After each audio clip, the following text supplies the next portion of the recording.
Hi everyone, my name is Alyssa Hall. For this project, I decided to go with scenario one, which is the one about food poisoning. So my target populations, I began thinking about who would be affected by food poisoning.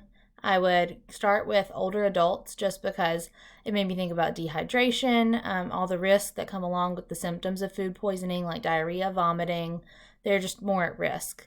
I also thought about targeting parents and employed individuals and or like young professionals just because it can affect children as well, with some of the same types of symptoms as older adults. So I thought they would be a good population. And then I also identified local residents.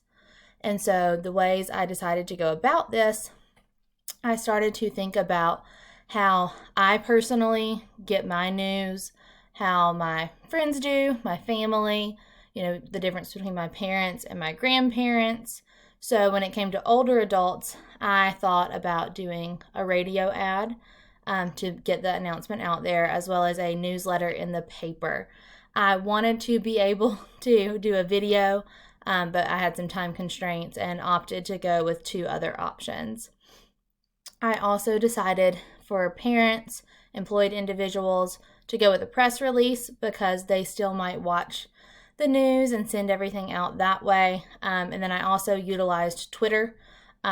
Facebook would have been an option as well, but I decided to go with Twitter for the character limit, and also just there's not quite as much fake news, I guess, shared via Twitter as I've seen with Facebook.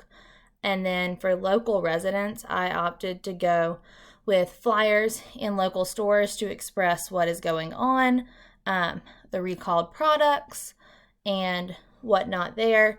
And then I also decided to distribute fact sheets to local residents. And going back to the flyers, I decided that because I know when we've had recalls in the past, I thought about how the grocery stores have posted, like, we don't have this product due to this outbreak, things such as that. And then I decided to go with fact sheets because I had previously used like the press releases and similar flyers for a couple of my other target populations. So I wanted to switch it up a little bit. And in that fact sheet, I included just a couple of things like the signs and symptoms, what they can expect, how people can help, identify the source, things like that.